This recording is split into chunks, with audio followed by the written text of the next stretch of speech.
As you wake up in the morning, you want to find the latest, greatest information about criminal cases and have an intuitive conversation about the suspects associated with these cases. Head over to the Bullhorn Betty channel on YouTube.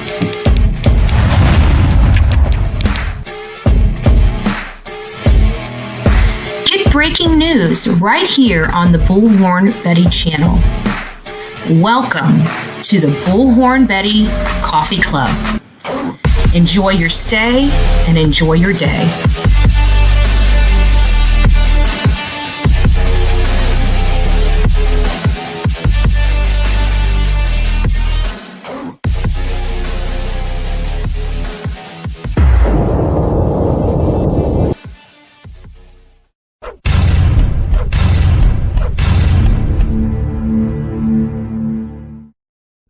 Welcome to the Bullhorn Betty Coffee Club.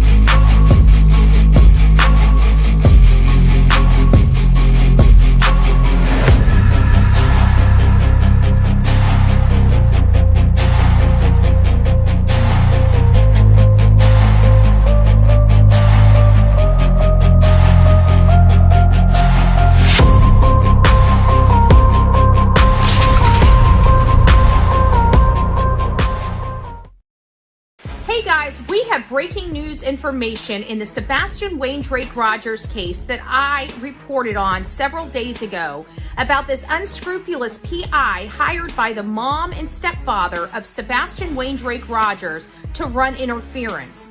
We broke that he was holding critical information in the Sebastian Drake Rogers case by withholding the information related to the 3 a.m. car seen on the outside of their house, where flashlights appear to be approaching that vehicle.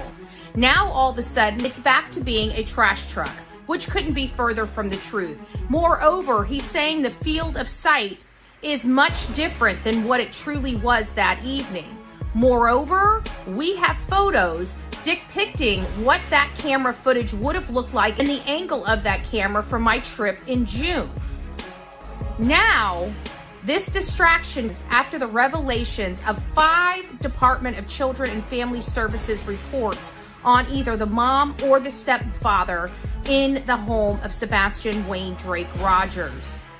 Now, here we go again. Another distraction, all from the Proudfoot camp. This is a distraction from the step-grandmother of Sebastian Drake Rogers, is now throwing more distractions out there and going back to Seth is this pedo.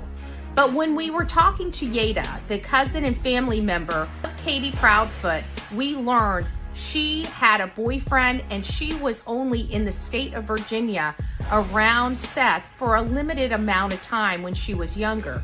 They didn't meet until much, much later in life. Around 18 and a half years old was when they crossed paths again. They obviously fell in love, got married, and had a child. So the distraction campaign is running rampant, and the question we have to ask is why? And my opinion is they are absolutely terrified of the information law enforcement must have against them.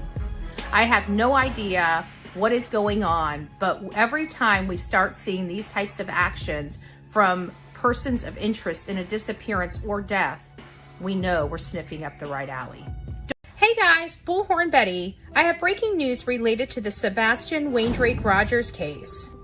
Sebastian Drake Rogers is 16 years old. However, he disappeared when he was 15 years old on February 25th, 2024, from his home in Hendersonville, Tennessee. There has been a lot of controversy in this case. However, most controversial is the lights video. What were we seeing and where were we looking?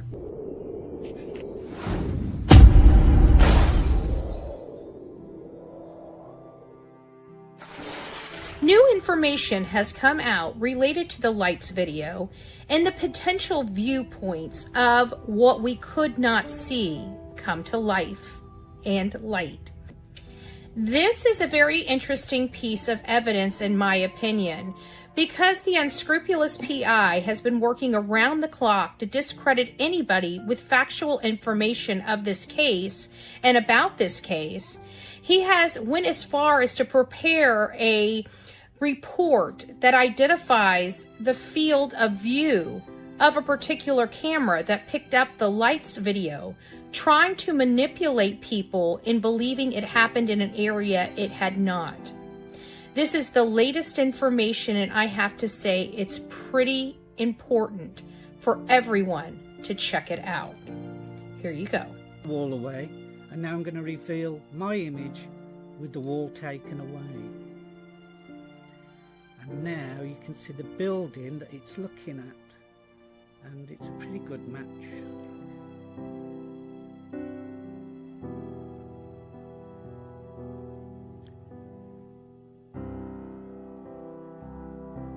Now, can you figure out which building that is? It's not white, so that's a bit of a clue, isn't it? It's not one of the white buildings.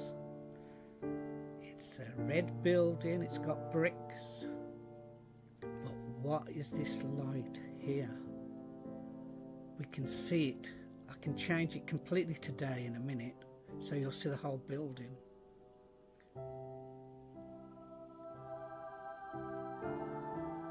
And these lights positioned around the sides, what could they be?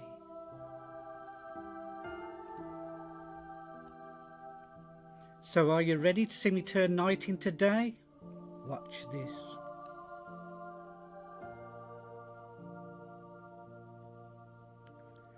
And this is where you're looking. And this is where you've been looking all along. These white garage doors in a line over here. And that door shining out. Probably a light on in there, something like that. I feel this is a step in the right direction in uncovering the truth about what we saw in the early morning hours before Sebastian Rogers was reported missing by his mother. Please let me know your thoughts. Don't forget to like, share, and subscribe to the Bullhorn Betty channels across multiple social media platforms today. God bless each and every one of you. What we do know as fact, however, is that Seth has been searching for his son ever since his son disappeared. Seth has publicly taken a polygraph. He has publicly produced his work records. This man has done everything he could possibly do, including working with the FBI, working with me to advocate for his son, calling on the national media, getting Nick the Hat and Dog the Bounty Hunter, and we're here with what from the mom and stepfather? Nothing for almost 10 months. Shoddy searches at best, working with an unscrupulous PI, felons, and including one searcher utilizing substances, illicit substances, while searching for their son.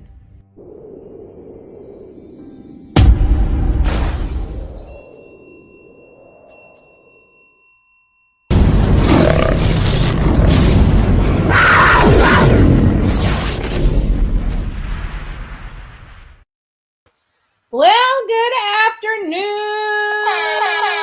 Clock is almost off before you guys get out of work. It's nice to have you this Thursday afternoon on the Bullhorn Betty channel. Thank you all for being here. As I stated before, we're going full on Bullhorn Betty this episode because I am just sick and tired of the nonsense going on in this case, and we're going back to the beginning and we're shutting this dumb stuff down. We know what we know, and we're not going to sit here and have a bunch of idiots that sit behind their computer telling us what we need to believe and what we don't need to believe, or else.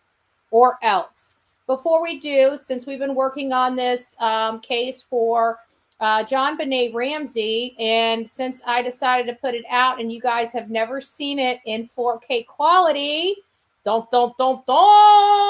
This is just the intro, which you guys have seen, but I wanted you guys to see it on the big screen. I did look at some of I'm the just photos like that. and was very intrigued. Lou clearly had physical evidence that I think he justifiably should have been concerned that people were ignoring. And there seemed to be a tendency that if the lead didn't connect one of the family members and ultimately one of the parents, that the lead should be dismissed, that it was of no value. And that was very concerning. I thought there was a lot of physical evidence that pointed to someone other than a family member. We don't know if the killer was in there or not, but it's just a few quiet steps into John Benet's room.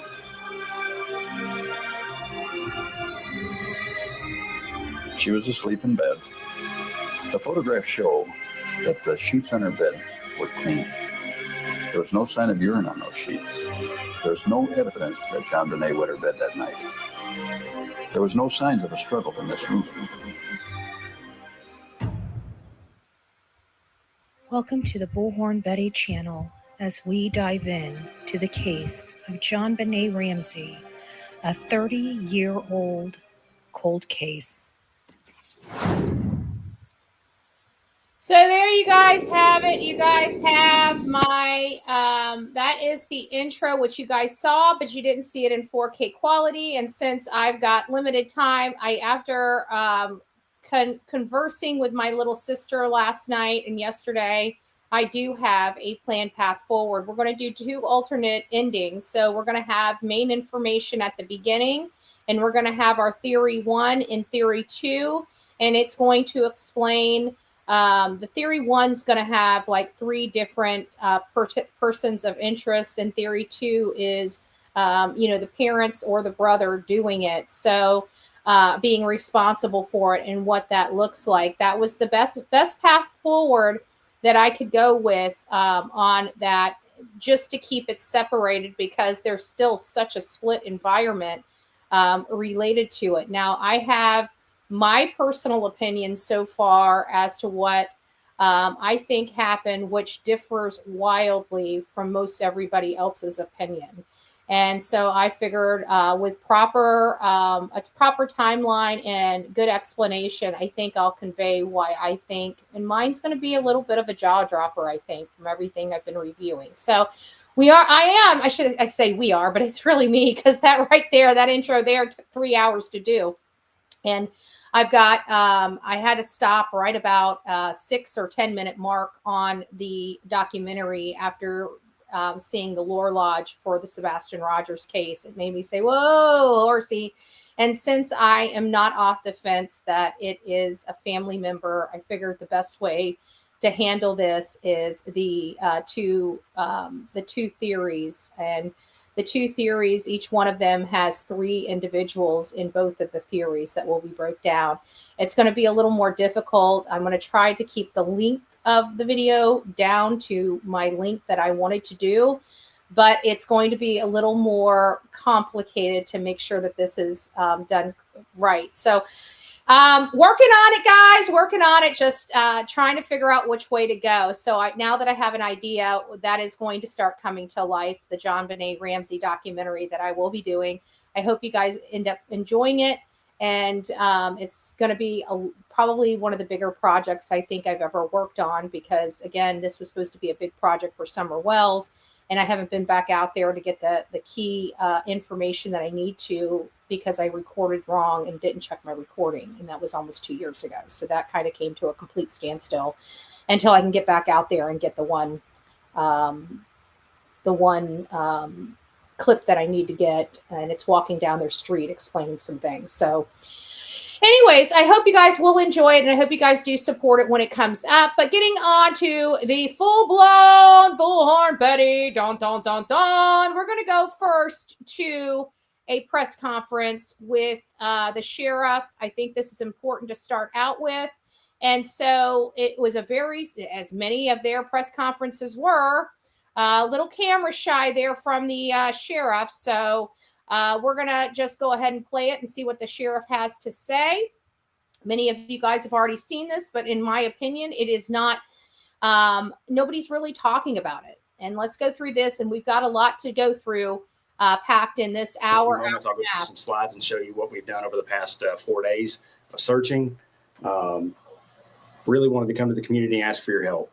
We need you to search your properties every day, morning and night. If there's a shed or a crawl space or up under your mobile home or a tarp that's in your yard, check it every morning and check it every night. Look for any details that something has been disturbed. If there's a shirt that was there today that wasn't there yesterday, notify us. You can really help us by searching your own property twice a day. Like I said, we're operating under the assumption that Sebastian walked off, and we are operating under the assumption Sebastian ran off. Not the fact, the assumption. Now, that is important because this is day 4 of the search. What do we know happened at this point? We know that Sebastian was reported missing. When he was reported missing is a little convoluted, right? We're going to go through those today. We got a long list of videos of these things called receipts that people say we don't produce over here on the Bullhorn Betty channel. I don't know what they think we do all day and why they think we put these videos up, if not to show our point of view in our receipts. So again, operating for day 4, we have to know that a call came in 6:33 in the morning reporting a child missing. The cavalry showed up. By the very next day, about 36 hours within that first 48-hour time frame, the most crucial time in any case to collect as much information and try to identify the culprit happens within the first 48. If you guys don't know that, that is a fact. That's why they had a reality TV show called The First 48, right? So in the first 36 hours, something, we didn't catch it at the time, but again, the beauty of hindsight 2020, right? Now we know that something changed in that case within that first 36 hours, so much so, we don't know what it was. We can assume, we can allege, we can do a lot of things. But what we don't know is what the specific thing law enforcement saw that initiated the Amber Alert, but it was something critical in the case. That's what we can deduct from it, okay? And so 4 days later, they're operating off the assumption that he walked out of his home and to please look on your property. Why is he having people look on their property when they have an Amber Alert? Do they, if he's operating under the assumption, it seems to me, now again, the beauty of hindsight, it seems to me at this juncture, 4 days later, they're trying to exclude, in my opinion, they're trying to exclude the possibility of him running off. A lot of things, hindsight, now that we're looking at it and we have more information, I'm looking at this entire case from a different angle than when we were looking at it before. When I was looking at it before, day 4, when he was coming here, they are looking for a child. They want to see where this child would have went. Now, the beauty of hindsight is I believe they were excluding that as a possibility. Much different than the way I was thinking when this came out. Okay? Just like the tracks going to the construction site. We've all been under the idea that the tracks originated from the home to the construction site instead of from the construction site to the home. And now I'm truly believing that it was from the construction site to the home, in my personal opinion. Again, these are my theories. I don't have a whole lot to back it up other than this video right here saying we are under the assumption that he walked out. And this was after they initiated an Amber Alert. So that's the reason why I'm saying that I believe that this was a way to exclude the possibility of him walking out of his home, not to find information of him actually walking out of his home. Just an opinion,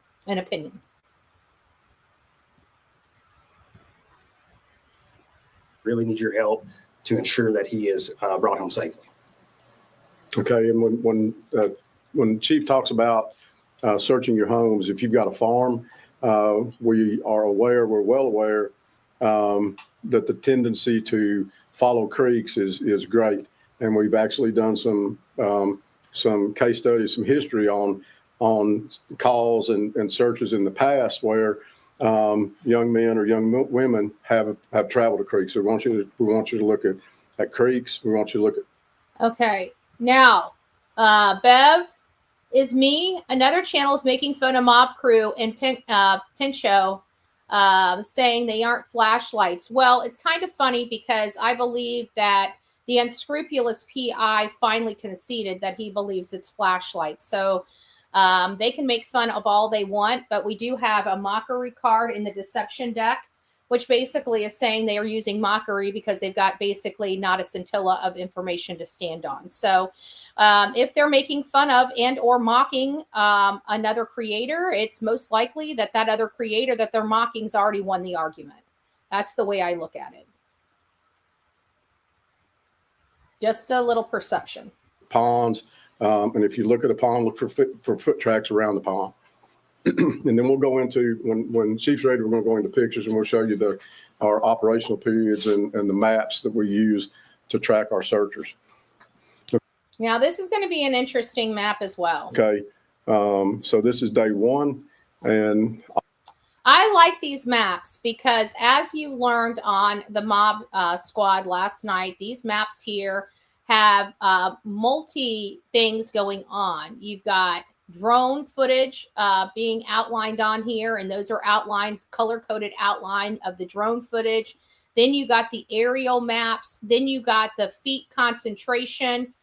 Everything's color-coded from horseback to ATVs.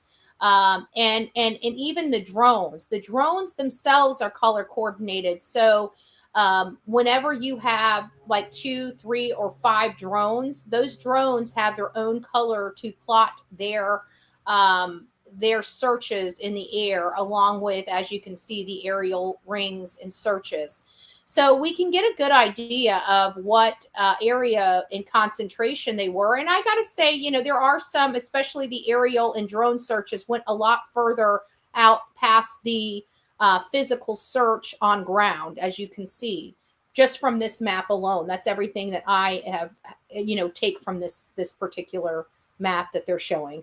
all of the rings you see are a fixed wing aircraft, TBI's fixed winged aircraft, and they fly use a FLIR, and they do a continual circle. And then these are on a 2 mile ring. These little spaghettis. The video quality and the pictures that they produce are amazing. So I just want you guys to see that, because and you can see that this right here, this ring right here, is a 2 mile radius that is being tracked by the helicopter, the fixed wing aircraft. And then, of course, you got all these squiggly lines. What are all these squiggly lines? These thin little squiggly lines, those right there are your drones. And then you've got the heavy concentration inside of here, which is, and I don't know if these, like the colors, I don't know if those were identified for each individual officer, but maybe you can't see it on your end. But there's a lot of different colors in here. You've got red, you got yellow, you got green, you got blue. Who are these people? You know, you got like a little fuchsia color over here. Is that from them being on top of each other, you know, and just blending naturally because of how this is all charted? I don't know. And I'm not over in that chat. So if you guys are asking questions, I can't see at the moment. The lines that you see that are going all over the place, the green and the purple and the blues, those are helicopters, THP Metro. Oh, and then all of the lines in the middle, when you draw that in, those are our foot searchers. So in the first 2 days, we logged over 2,000 miles of personnel on foot doing searches in those search areas. Let's do that again. In the first 2 days, we logged over 2,000 miles of personnel on foot. 2,000 miles. Okay, 2,000 miles. Doing searches in those search areas. If you want to go to the next page. So that's day 2. And you can see we're continuing to expand those search areas, and you'll see. And one thing I noticed on day 2 that I didn't see on day 1 is the fixed wing aircraft or the helicopter. It sounds like they completed whatever they needed to do day 1. And it didn't appear that they were out there on day 2. Now, I could be reading this map wrong, or they could be removed. They could have removed some of those layers of data. clues, you'll see markers. If a searcher finds something, they mark it. We send a detective or detectives to that scene or to that area. And if they find evidence, we haven't found any evidence. And but if they we haven't found any evidence. Find something, they mark it.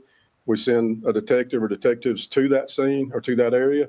And if they find evidence, we haven't found any evidence. And but if they find something that they think is substantial, CID investigates it.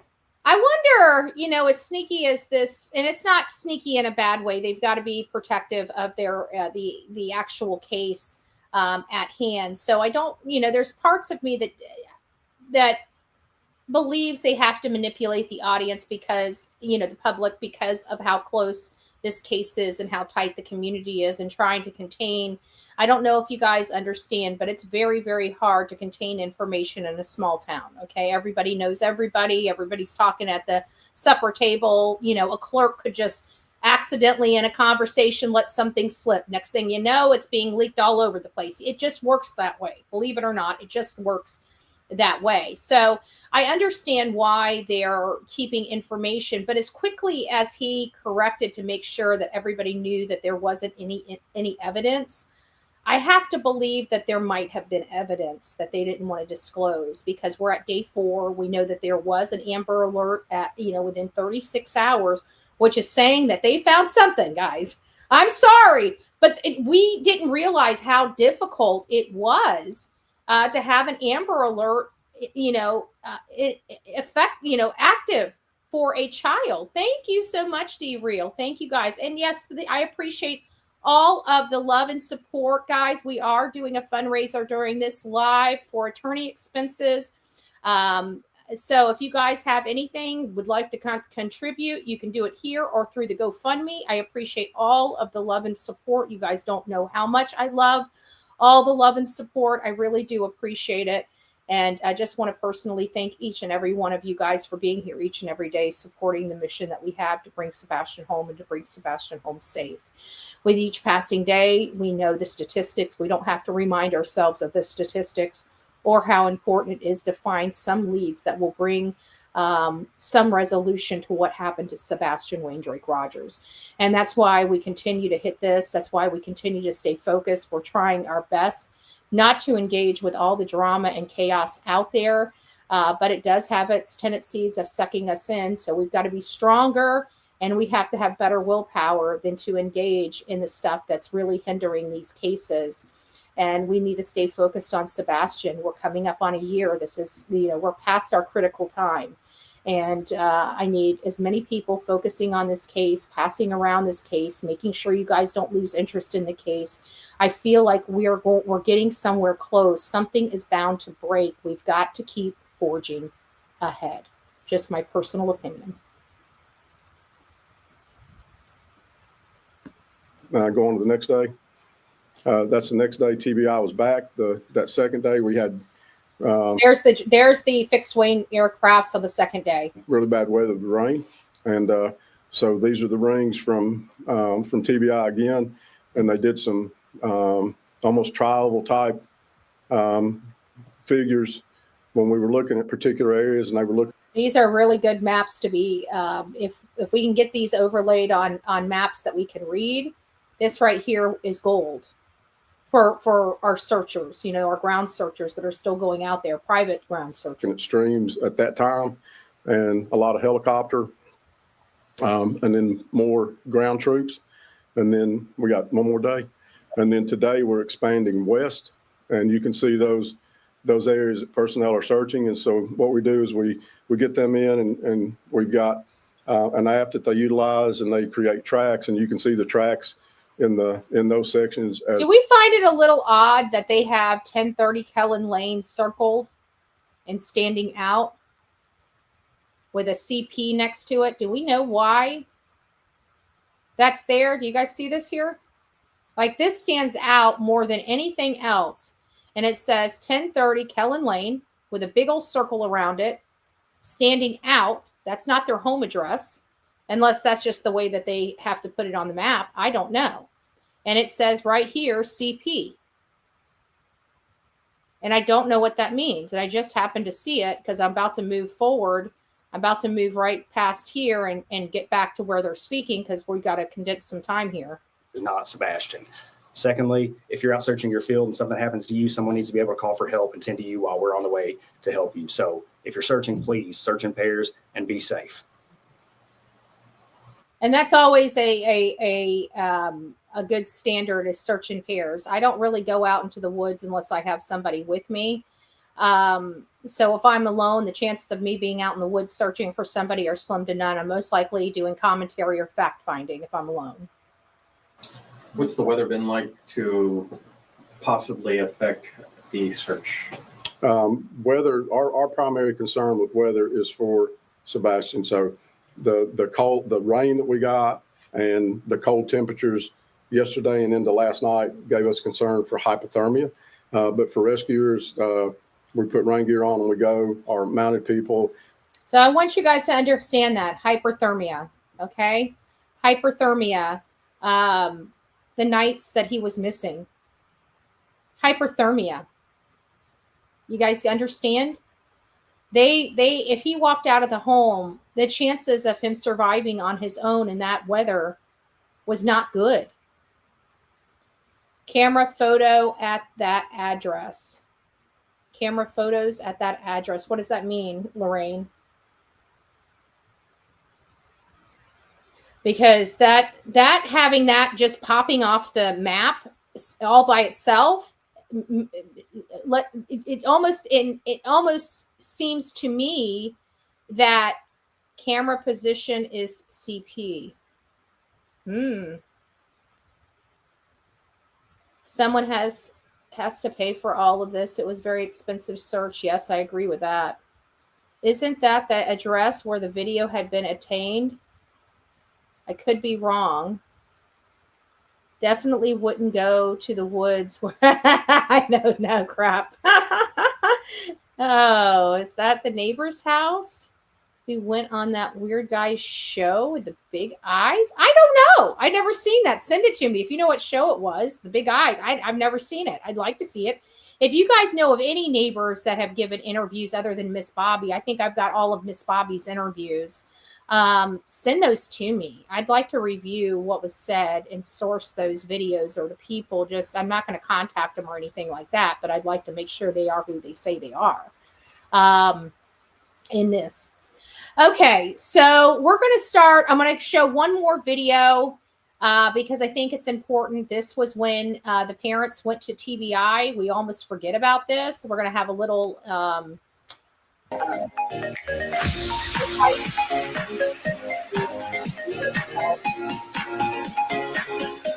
Right now, we've learned the TBI and Sumner County Sheriff's Office met with Sebastian Rogers' mom and dad today. Oh, that's low. We're now working to get more details about the meeting. It's now been more than a month since the 15-year-old disappeared. Hopefully you guys can hear that. The United Cajun Navy is leading the search along with Sebastian's father.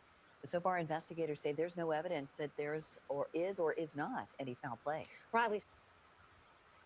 What in the world just happened? I have no idea what just happened, guys. Give me just a second. Let me try this again. Something just happened where it clicked it off. I think it's because it was here for so long. So let's go through the noise of the commercial. We've got a lot. Right now, we've learned the TBI and Sumner County Sheriff's Office met with Sebastian Rogers' mom and dad today. We're now working to get more details about the meeting. It's now been more than a month since the 15-year-old disappeared. The United Cajun Navy is leading the search along with Sebastian's father. So far, investigators say there's no evidence that there's or is not any foul play. Riley. Isn't or is not any. You bring the idea. Sorry, didn't mean to bust your eardrums. Is or is not foul play. So there's a lot to be said when it comes to this case.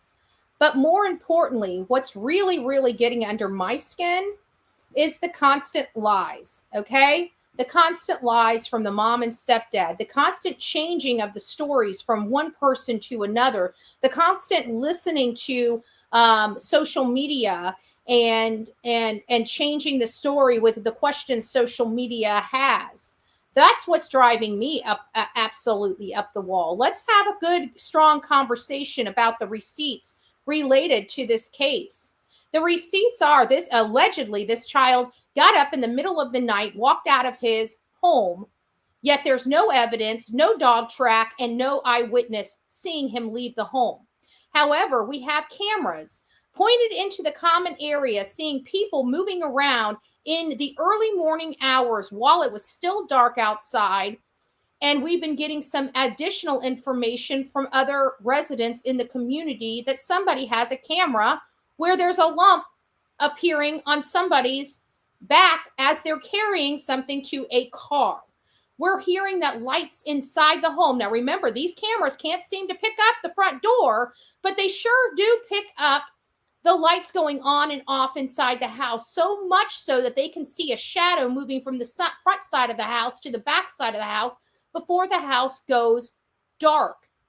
Before the house goes dark, and then somebody is peering out the front dining room window, looking out the window. Talk about creep.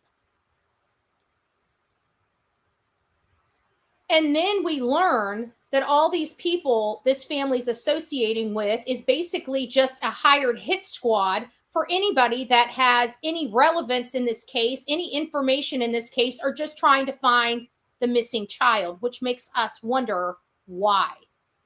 So let's get on with this. Let's learn. What did they say originally? We're going straight down the line, folks. So grab your popcorn, grab your drink, grab whatever you guys want to.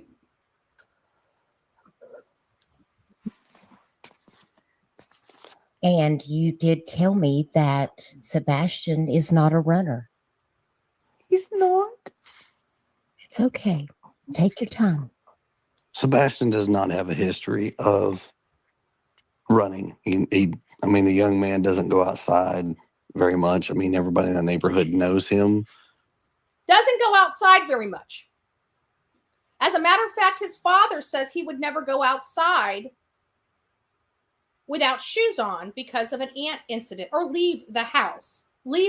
Now, granted, since this came on, months and months later, finally mom and stepdad says, we've seen him walk outside without shoes on before.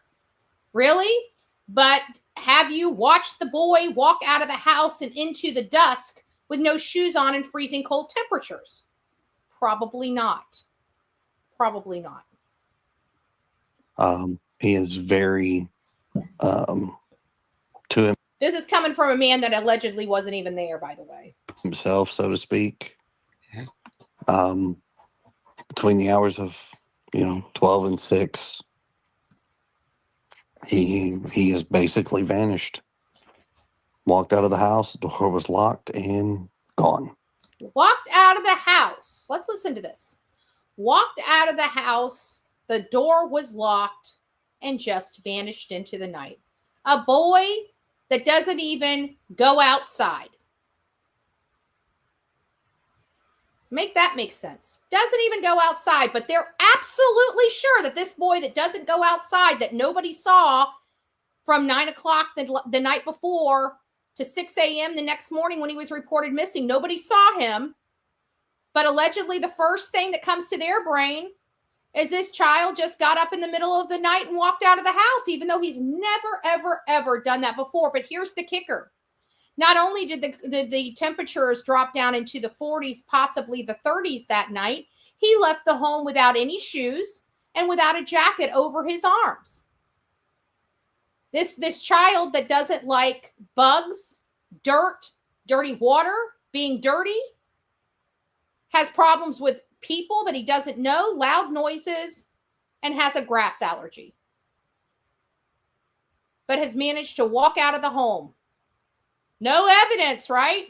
None whatsoever. None whatsoever. No evidence of foul play. Look over here. Nothing to see over here, y'all. Nothing to see over here. A boy just ran away. A 15-year-old boy got upset in the middle of the night and decided to just, I would say, pack up and leave, but there was no pack up involved. He just left in a diaper, pair of pants, and a long sleeve shirt, allegedly. Yet this family knows that a small little flashlight's missing, but can't tell you what shirt he was wearing. He didn't take a phone. None of his shoes are missing. Now, you told me that night that, now, Chris, you were at work. You were out of town Thank you. at work, Yes, so ma'am. you were not even home. Correct, ma'am. And Mom, you fell asleep on the couch about 10 o'clock, but you said that Sebastian went to bed at 9 p.m. And then you got up off the couch and you went to bed, and you said that was around midnight. Midnight. And nothing was unusual at that point. Everything seemed okay. There's actually a piece of Oh, for a man that wasn't there. Let's go through the timeline again. You know, Duchess got this. Went to bed at 9 p.m. And then you got up off the couch and you went to bed, and you said that was around midnight. Midnight. And nothing was unusual at that point. Everything seemed okay. There's actually a piece of Okay. So she asks, listen to what she asks before he interjects. Listen to what she asks. Listen to her specific question she asked before he spoke. It was around midnight. Midnight. And nothing was unusual. Nothing was unusual. And then all of the sudden, Chris interjects with something what? Unusual. He's the one that prompted this assertion to nothing unusual happened that night, which is leading me to believe this 3-hour conversation that they are trying to convince us happens every night probably doesn't happen every night, because she's specifically asking for anything unusual that happened that night. Feisty Mama says, Chris sure talks like he was there. Does LE find this odd? Sure sus to me. I agree. Very much sus. But let's go back just again. Let's listen. Let's open our ears and really listen to what the question is that Chris is answering. Because this we missed. And because we missed it, we haven't been standing on it. Listen to her question Chris is answering. To bed at 9 p.m. And then you got up off the couch and you went to bed, and you said that was around midnight. Midnight. And nothing was unusual at that point. Everything seemed okay. Now, She's asking for something unusual. Chris pipes in. To me, he's acknowledging what was unusual that night. Now, if this happened every single night that they are away from each other, it wouldn't be unusual for him to have to step up and explain what is unusual. So let's listen to what he states is unusual that took place that evening. Actually, a piece of, so to make something very crystal clear, so that way there's transparency across the board. Me and the mom were on the phone at 9:43 or 9:46 in the evening. We stayed on the phone for quite some time. The call logs have been verified by all the police departments, TBI included. We stayed on the phone. It was very lengthy. Mom did slightly start falling asleep while she was on the couch. Even though she told Duchess she had fallen asleep, he's saying now in the next sentence that she slightly fell asleep. Much, I mean, night and day difference from what Katie just said. Said, hey, you need to wake up, put the dogs up, go to bed.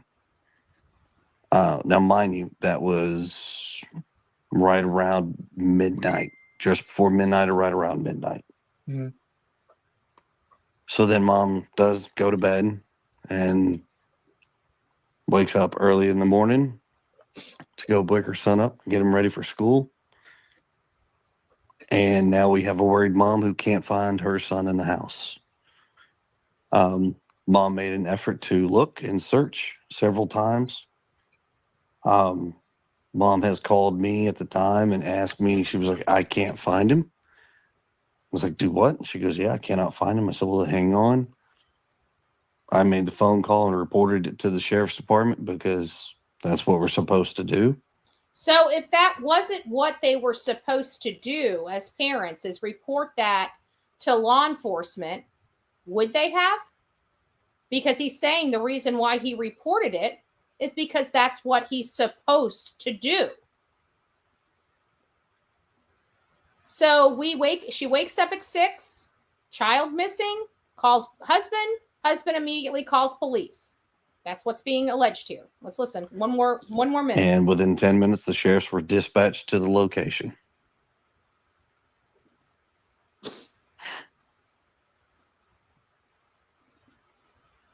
I wonder what they say over here. Let's see what they say over here. The parent, what you two are going through. How would you describe the situation right now? How are you coping?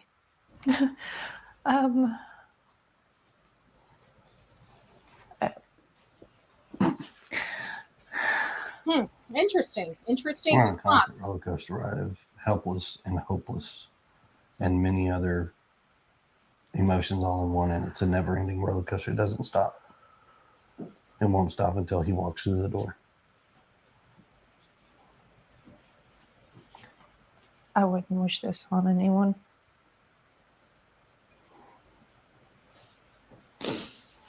Not anyone. I know we're about keeping hope alive. I'm sure that's in there somewhere. Coaxing by Oh yeah, it's in there somewhere. Yep, He's sure gonna is. walk through that door. And this street will be flooded again with family and relatives all waiting to hug and love him. And That boy's gonna have more friends than he knows what to do with when he comes home. Oh, what an appropriate conversation. So here we are, 8 days now searching for him.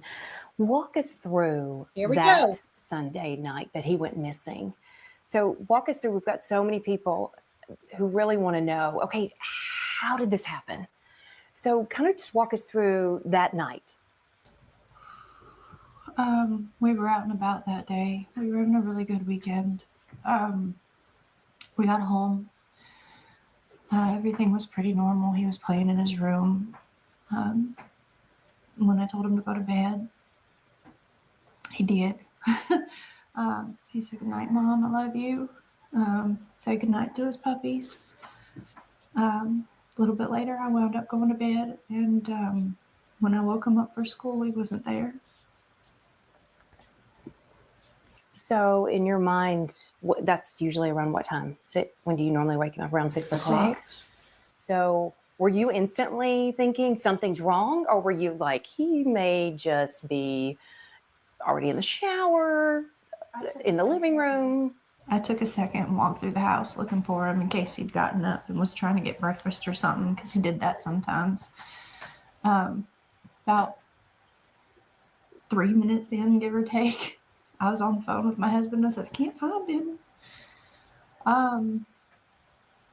He said, "What do you mean you can't find him?" I said, "He's not in the house."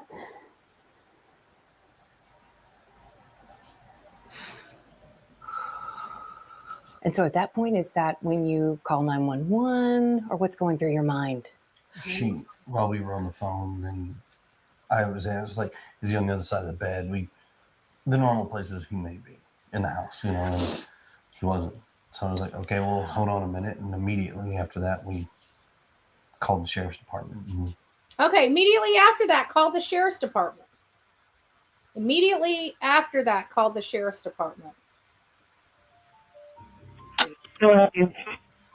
We haven't finished the process. Call came in at 6:33 this morning. Great, thank you. Oh, call came in at Anyway. 6:33 this morning. 6:33. She wakes up at 6 o'clock. She calls her husband within 3 minutes. They search a few other places. Can't take more than 30 seconds. So you're at 6:04 when they were supposed to have called law enforcement. 6:04. However, They don't call law enforcement until 6:33 in the morning, some 30 minutes after she initiates the phone call to her husband. 30 minutes later, even though he said he called in Duchess immediately, because that's what parents are supposed to do. And they specifically asked them if they called 911, and we find out they didn't call 911. They called a non-emergency. Now, a missing child, in my opinion, is an emergency. But they ended up calling a non-emergency dispatch line, something that you would call if you had a dog in the yard, if you had somebody that broke your mailbox, if it, something like that. That's the line that they called in to report their child missing some 30 minutes after they realized that child was missing. Let's keep going. Just another minute. Made the report. I ran all over the house. Let's listen. And she wasn't.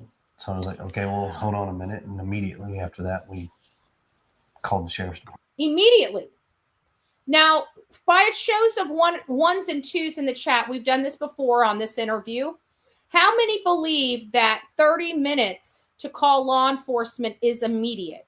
If you believe within 30 minutes that is immediately calling law enforcement, please put a 1 in the chat. If you do not think that is immediately calling law enforcement, please kindly put a 2 in the chat. Let me gauge my audience.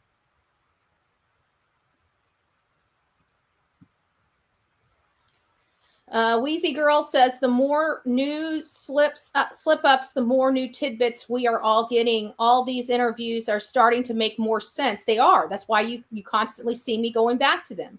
I have seen many missing persons arrests for less than what these two have against them. And I agree with that too. But again, we are in a state called Tennessee. Bodick, CP is a Bodick. Bodick, did I say that right? So the majority of our chat says that is definitely not immediate. Michelle, exactly. Lots of red flags with those two. I agree with it. I agree. So we've got a lot of 2s in the chat so far.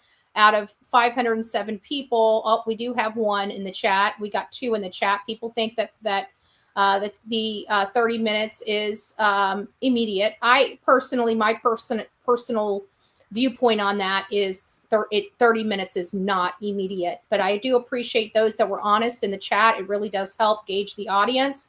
We're not, it's just a gauge, just to see where we are with the audience, and we have a few 1s in there, and the majority are 2. So I appreciate that. Let's give it another minute. Made the report. I ran all over the house, outside, inside. I looked in every closet. Within minutes they were here. They responded within minutes, and within minutes they were there. I want to remind you that the law enforcement didn't get there, so she found out her son was missing. And the first officer got there shortly before 7 a.m., almost an hour later. Here we go. So you said you were on the phone with her. So you were not home? No, ma'am. Okay. I was at work. I'm a tower crane operator, and I was working in. See him scratching his arm? St. Jude. That to me was nervous scratch. I don't believe that statement about him being at work. I have personally gone out there. He was not at work at 6:10 or 5:15 in the morning. Just FYI, he doesn't get to work until 6:30 or shortly thereafter. Your first and last names and spelling. Let's listen Katie to what Proudfoot, Katie, Proudfoot, Proudfoot.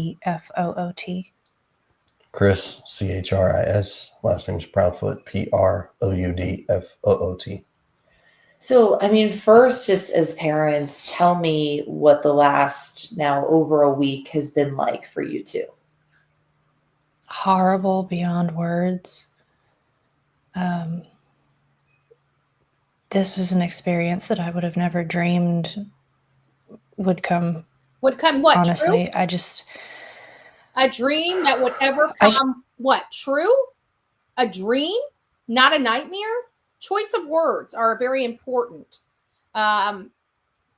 Can't put words to how hard this has been and how much it hurts not knowing where my son is, where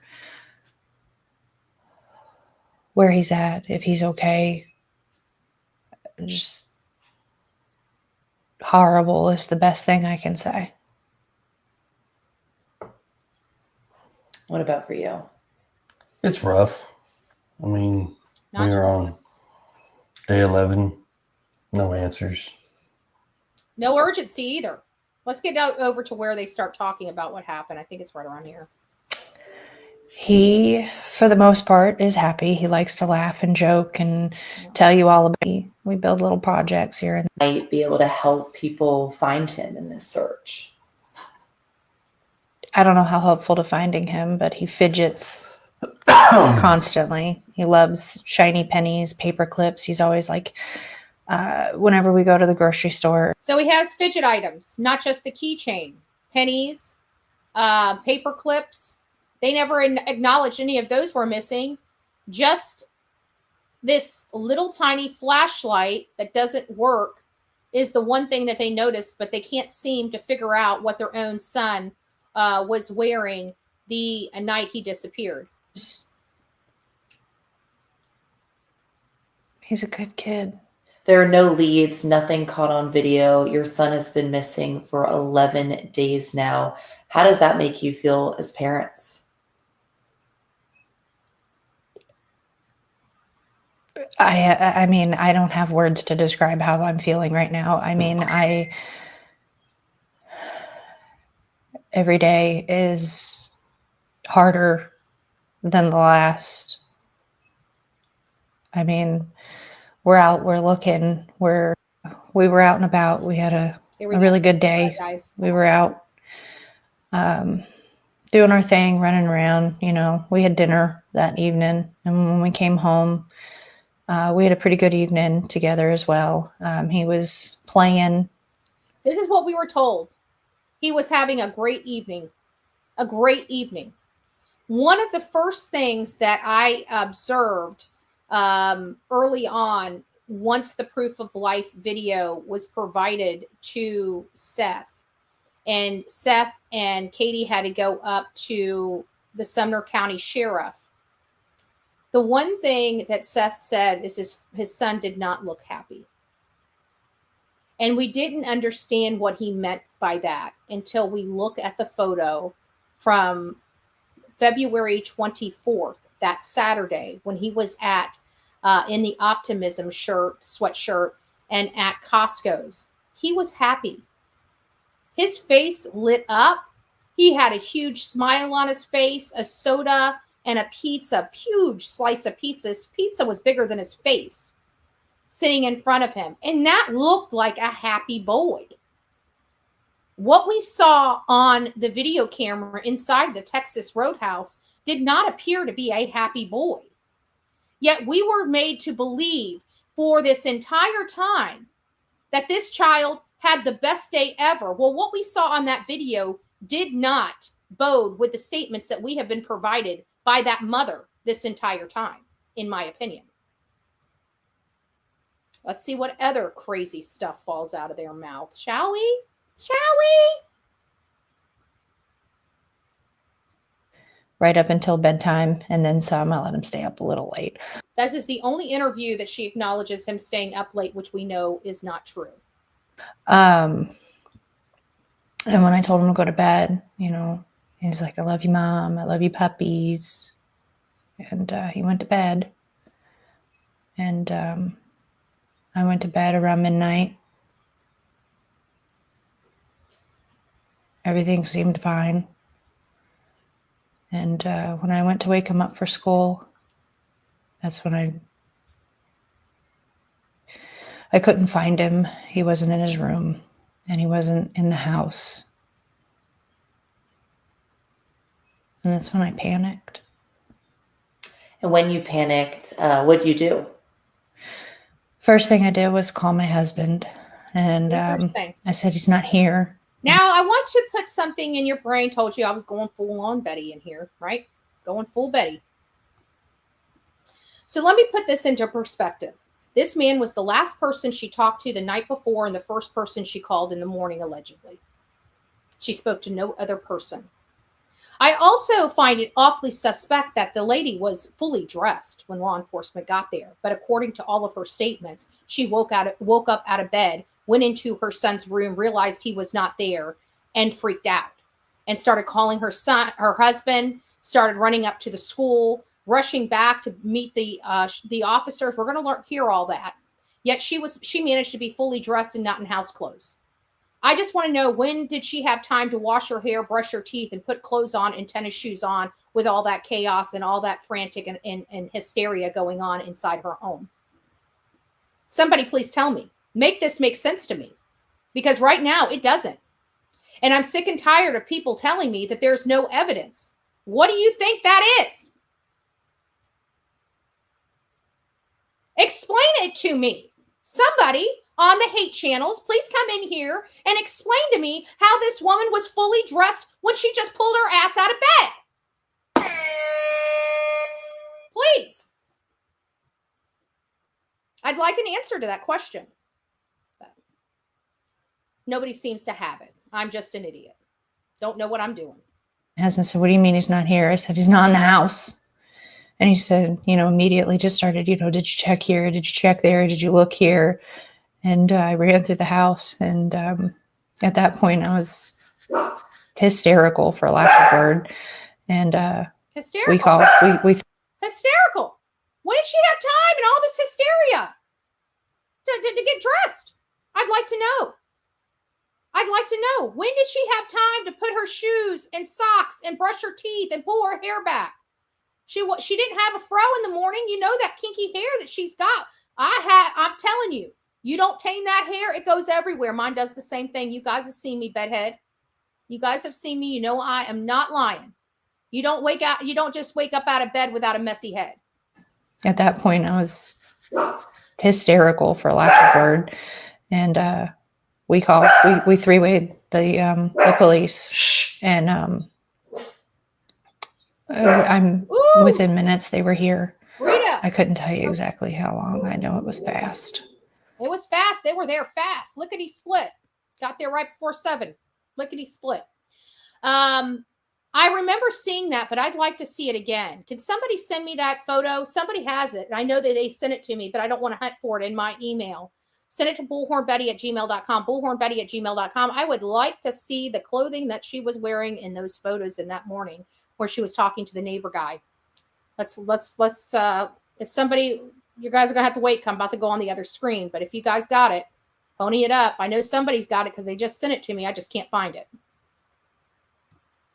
And we haven't found him. When I got the phone call that he was missing,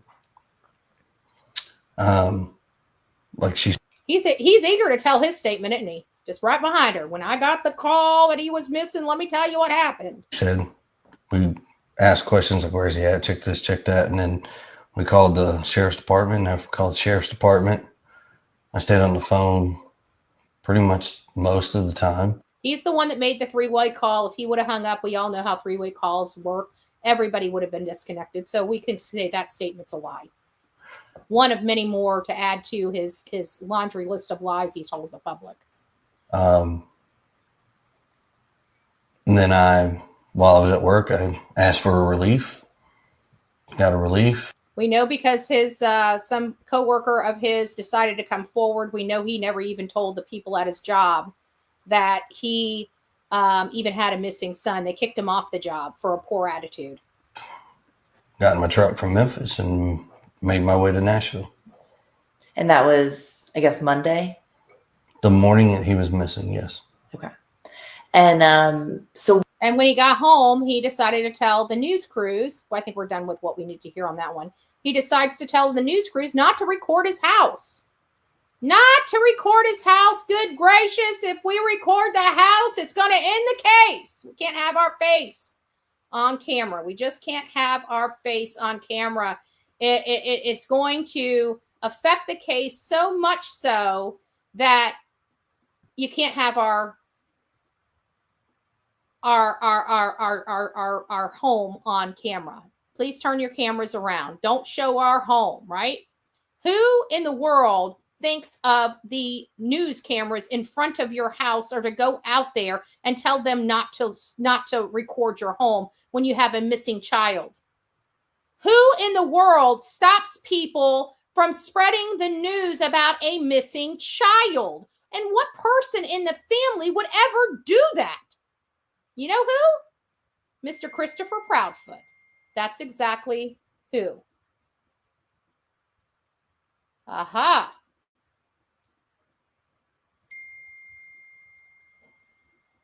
Holy shit. I wonder if she can explain why she's in the clothes. Can somebody explain why she's in the same clothes she left the roadhouse in? Now, I know what people are going to say. They're going to say, oh, well, that was just a hoodie. She just threw that on her. Okay. Okay, cupcakes. Can you explain to me how she had time to slick her hair back so nicely? Her hair looks like it's freshly washed. Looks like it's freshly washed. Let me see if I can get that in there. I'm going to have to turn my background off, but I'm going to show you. I'm going to show you, y'all. Look at her hair. Can you guys see it? Let me see if I can turn it this way. Slick back, shining and glistening in the sun. Shining and glistening in the sun. When did she have time to get her hair dressed and her hair pulled back? Teeth brushed, thrown on some clothes. Why is she not in her house clothes, y'all? Can somebody please kindly explain that to me? Why she is not in her house clothes? Because she just woke up. I think on every single channel, everybody's asked her, what time did you wake up? 6 a.m. What time did you call your husband? Within 3 minutes, from a minute to 3 minutes, right? The minute didn't come in until later, like I think Chronicles of Olivia. Right? But who has time to get showered and dressed when you just pulled your butt out of bed and your son is missing? Can somebody explain that little tidbit of information? Nothing to see over here. I mean, we're just a bunch of idiots. And there's no evidence of anything, right? No evidence of suspicious behavior. No evidence of this. No evidence of that. Just a child that vanished out of a locked home with no forced entry and no evidence he walked out on his own. I mean, there is just that. There is just that. But hey, what do I know? What do the professionals know anyways? You went to bed at midnight. What does Jennifer Coffindaffer know, right? What does Peter Hyatt know? What does the deception detective know, right? Walk me through exactly what transpired during that time before you went to bed at midnight for you. So, well, my husband, he works out of town a lot. So we normally sit and talk every evening. And I normally fall asleep on him.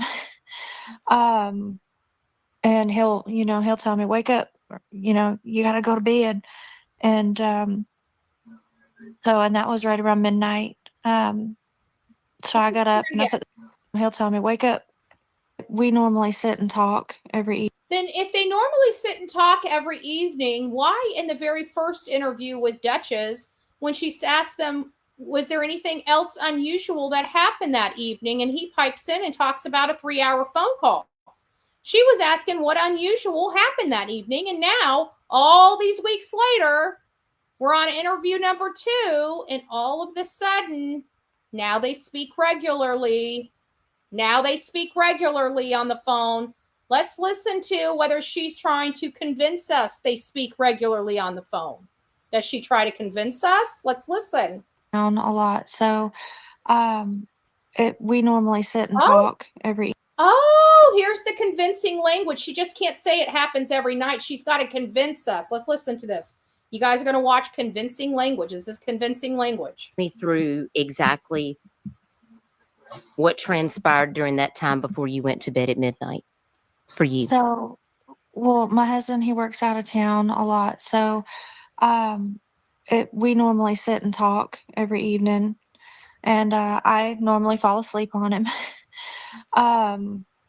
And he'll tell me, wake up, you got to go to bed. And and that was right around midnight. I just want to let you know, little Miss Duchy here. Little Miss Duchy here, our sweet little innocent Miss Duchy.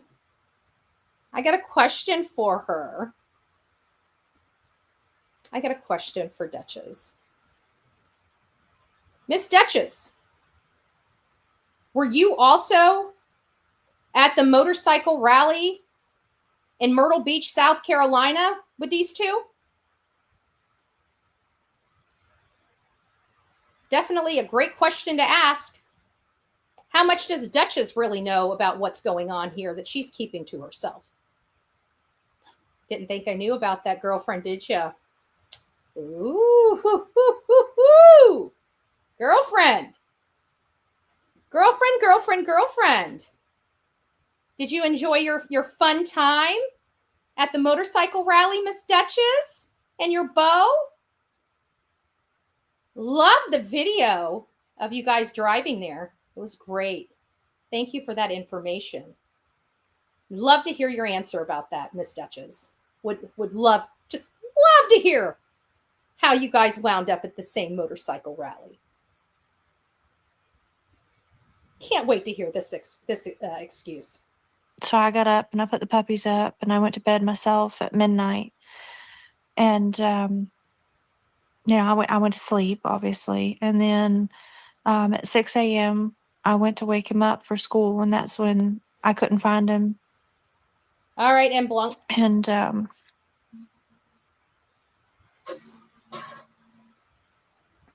sorry. It's okay. It's okay. Take your time. It's okay. Take your time.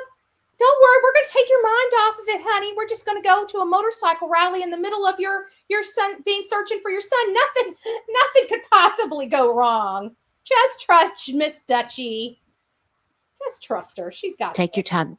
Tell me, did Sebastian take any type of medication before he went to bed, or that would make him sleepy, or if he did take medication, it was just in the morning, or did he take medication at night before he went to bed?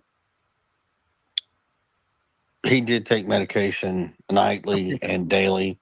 And he could have just ended it there, right? He took medication nightly and daily. Done. Okay. But no, he can't. He can't control himself. Let's listen.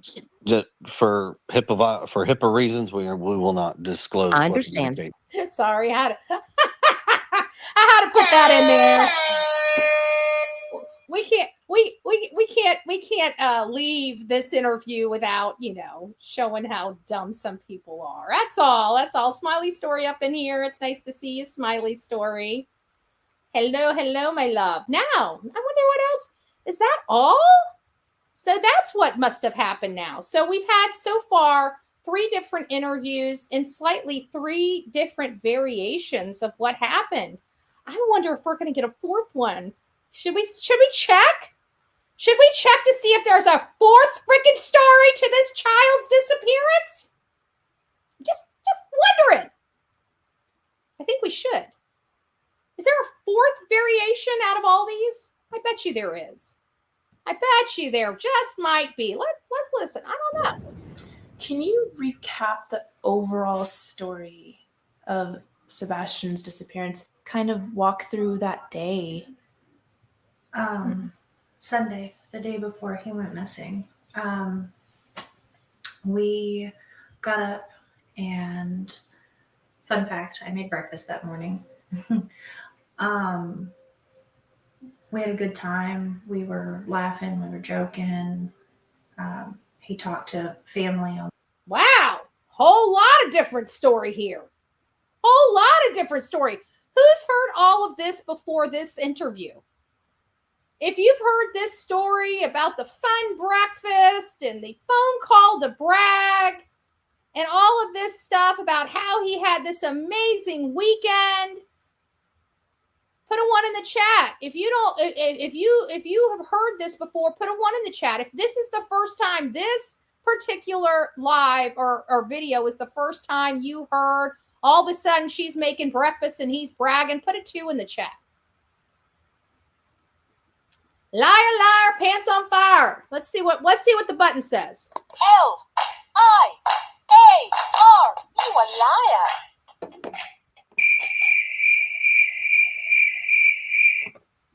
Oh, never heard that variation before. Never heard that. Let's listen to that weird variation again. Let's listen. We got up and, fun fact, I made breakfast that morning. We had a good time. We were laughing. We were joking. He talked to family on the phone during breakfast to brag. We went and picked up our niece. Oh, wow. More new information in this 4th variation of their story. I got a call and asked if I could go and pick her up, and I did. And so we went and did that. We went to BJ's. Had a good time there. He ate a colossal popcorn. Came home to put groceries away because we bought snacks because, he's 15 and snacks. We went to the bowling alley. And then from there, we went to dinner. Came home. He's nodding his head, reassuring her she's on the right track. She's got the story and the script down so far. He's given her that nod of reassurance. He took out the trash because that's his chore. He takes the... First time we've heard this. Here's another variation of the story, right? Never heard about this trash. Can to the end of the driveway. About 9 o'clock, told him to go to bed. He's come out of his room where he was playing, and he said... Comes out of his room this time. Comes out of the room. All right, good night, Mama. Good night, puppies. Love you. And went to bed. Because remember, the first variation of the stories, he was already in his room, and she hollered for him to go to bed, and he said, all right, Mama, love you, puppies. Now he's physically coming out of the room. He was doing something in his room because about an hour later I heard some noise and I was like, I don't care what you're doing in there. So it was just a noise. But go to sleep. And about midnight I got up and I went to bed. And 6 o'clock I went to wake him up for school Monday morning. And that's when he went in here. Let's listen to this. Let's see if she got a shower, brushed her teeth, washed her hair, got dressed. Let's listen to what happens whenever she finds out after she just wakes up out of bed and goes to wake her son up. Let's listen to what happened. What was going through your mind at that point? Like, what were the feelings that you were feeling? To censor myself. Holy freaking crap, this can't be happening. Where is my kid? Choice words were used. Where the F is he, I had looked through the house for him because it was typical for him to get up and come and rummage for snacks and things like that. And he likes to dip behind the, walls and watch, and then he comes out after I come back and he likes to scare me. But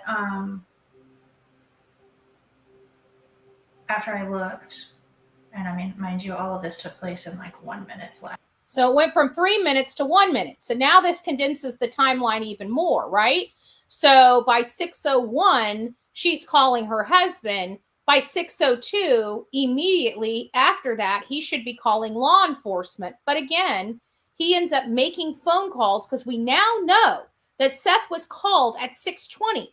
That means these two were on the phone speaking to other people before they called law enforcement, because we can prove that because they called Seth before they called law enforcement. As a matter of fact, they reached out to Seth almost 13 minutes before they finally made that call to the non-emergency dispatch line. Make that make sense.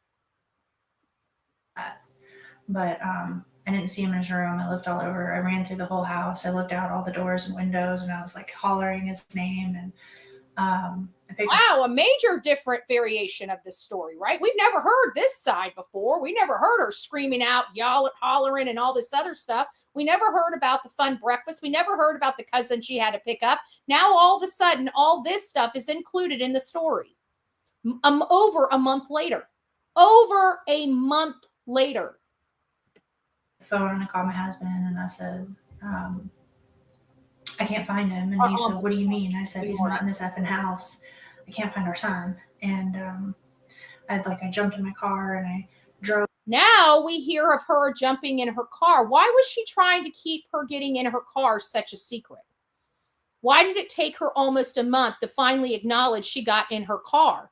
Is it because there was somebody at the Worsham's general store she didn't want anybody to know about? I mean, just wondering. Just wondering. Is that what we're dealing with here? She didn't want anybody to know she left the house because remember, she just looked around the house for the last 4 or 5 interviews she did before she called her husband and they immediately called law enforcement. So why now, almost a month later, is she talking to us about her leaving her home? Is it because people were asking why the grandmother was sitting up at Worsham's general store and they thought maybe by her driving through the parking lot, they may mistaken the grandma for the mom? Is that why they started interjecting this story? I mean, I'm just curious. It did happen. She did leave the home. But why did it take us almost a month to find out that she left the home to begin with? You would think if she was a concerned mom, she would explain everything she did to prove early on how concerned of a mother she is, not a month later. Just a mild observation. Let's hear what happened when she left the house. I can't find him. And he said, what do you mean? I said, he's not in this effing house. I can't find our son. And I jumped in my car and I drove around the neighborhood and I drove over by the school and he's already at this point. He's already what? Gone? He's already what? Gone?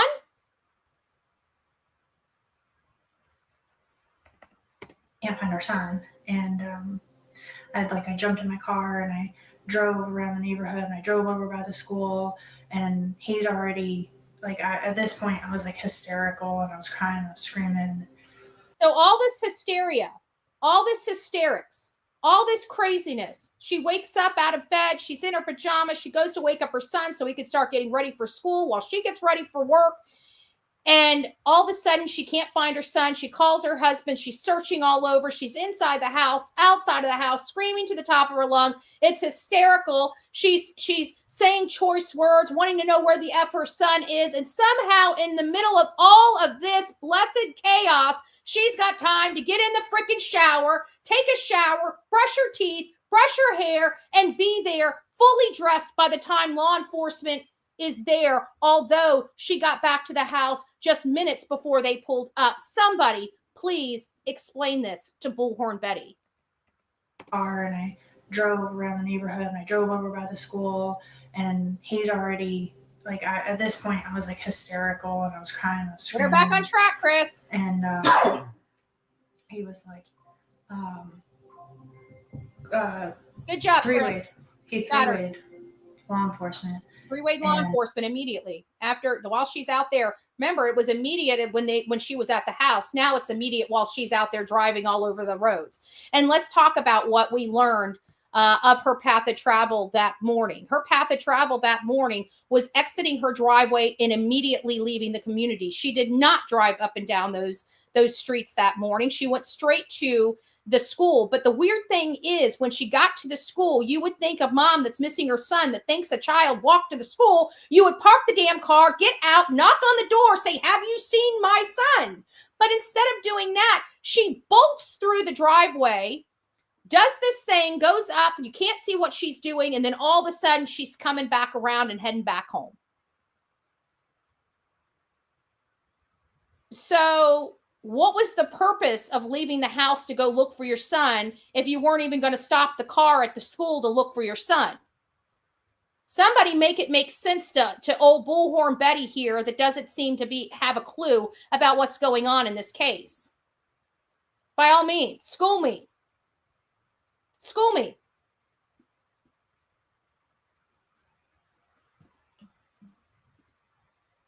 Let's listen to variation number 4 or 5. Who knows at this point? And was telling them like our son is missing and we don't know what's going on. And he was like, go back to the house. They're on their way. And I ran back. Oh, ran back to the house. Do you have some memories of the night before when you hurried back to the flipping house with your flashlight in your hand, or was it a cell phone? I couldn't quite see it from my angle. Drove back to the house, and well, yeah, 20 days later. Wow, just all these days later, still hasn't found nothing to see over here. Nothing to see over here, right? I wonder what their story is on the Nancy Grace show. Are we going for 4 or 5? Or are we going for 6 different stories that they said within the first month? Because we just heard a lot of different stories. They were definitely not the same stories that they repeated over and over and over again. Now, is it? It seems like every single story has more information added to it. You want to know why that is? Because when social media is going off, they're up social media's crevice and saying, oh, well, we got to explain this. Oh, we got to explain this. Oh, we got to explain this. They're right. We didn't say this. We need to do this. And then all of a sudden they try to sneak this new little bit in here and this new little bit in here. Why? Because they want to satisfy social media. That's why I told you, when you look at these things, you have to look at 2 things when you're listening to all of these interviews. You've got to look at what's going on in the case when these things are going on, and you have to look at what people are saying on social media, and it really shows you this beautiful picture of deception from these people right here on your screen. Minus Nancy Grace, my idol. Just saying. Following back up on that morning, you search the home, Miss Proudfoot. Then you get in your vehicle and you start searching. Did Sebastian know how to drive? No, ma'am. Was your car in the same location when you woke up that morning as it was the night before? Yes, ma'am. Has your car been searched by police? Multiple times. Yes, ma'am. Have scent dogs looked at your car? Yes, ma'am. I would like to discuss this dog revelation, okay? If you guys don't understand, and it's not, don't worry. If you don't understand, I completely understand, okay? There are different categories of dogs, okay? If I remember when we did this, I can't remember the exact number, but there's several different dogs, from cadaver dogs to scent dogs to tracking dogs, underwater dogs. Some of these dogs can be cross-trained, right? But there is differences even when you talk about scent dogs, because you have a tracking scent dog and you have a scent dog that takes the scent into their nose and follows that scent. So you have different types of dogs that do different types of things. So I think it's important, because she asked about scent dogs. She didn't ask about cadaver dogs. Scent dogs cannot be cadaver dogs. Cadaver dogs can be scent dogs. It's a different type of training. Drug dogs, those type of things, they're different trained dogs in different areas. And they have to constantly be trained. They have to have rigorous training every single year to maintain their abilities to do that. Okay? So I like the questioning here, but I don't like the questioning here. I felt like we needed more information on the dogs. What type of dogs did they use for their vehicles? What type of dogs did they use inside their house? It does matter. It matters. Has a cadaver dog been on that property? That's what I would like to know. Has a cadaver dog scented all of their vehicles, the RV, the family's homes? That's what I would like to know. I don't know if we're ever going to get those answers, but I want to let you know there's multiple different types of dogs here. She's talking about a specific scent dog. And quite frankly, I don't know how the scent dog is going to work in their home and in their car, because his scent should be all over that stuff. Me personally would assume that it would have been a cadaver dog, but we don't have verification of that whatsoever. Just I'm hoping that that's the dog that they used. Now, I don't expect these parents to know that, because it took a lot for me to know that. So your car's in the same place. You They're get in the car, military you start trained. looking They're military trained, so they may already know that. in the neighborhood for him. Is that right? Yes, ma'am. Then you call Mr. Proudfoot, right? I believe I was already on the phone with him at that point.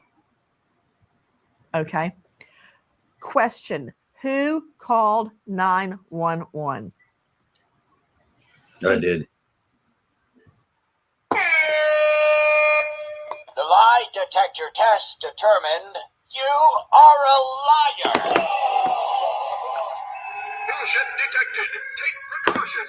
She specifically asked who called 911. Can we all agree nobody called 911? It wasn't that type of an emergency for them. It was the type of emergency for a dog pooping in your yard, right? They called the non-emergency dispatch line. Let's clarify that. You did. Yes, What ma'am. time? Without looking at a call log, I can't give you the exact time, but on or about 6:20. You're a liar. Bullshit level, DEFCON 5. Shut the front door up. Just go away. That is also a lie. He is thinking about the time he called Mr. Seth. 6:20. Some 13 minutes more than he actually took him 13 minutes longer to actually call the non-emergency dispatch line. They were the chatty Cathys of Hendersonville the morning that their son disappeared. Don't you know? They couldn't call law enforcement. They had to call everybody else first. And had you guys been talking on the phone before 6 a.m. or did you initially call Mr. Proudfoot at the time you realized Sebastian was gone? I called him when I realized Sebastian was gone. Have you guys been out looking for Sebastian? Yes, ma'am. Yes, ma'am.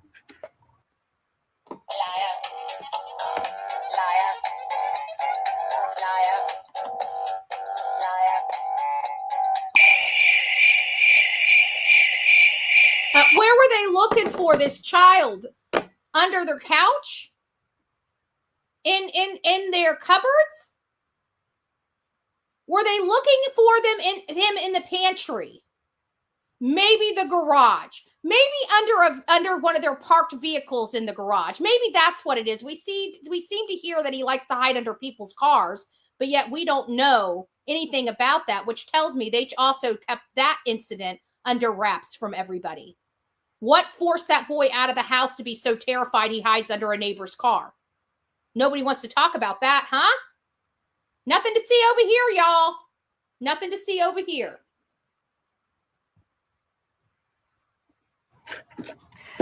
We were given information that you guys have left the home. Is that true? Yes, ma'am. You didn't see, did you hear? Yes, ma'am. Let's hear about Kathy's escapade.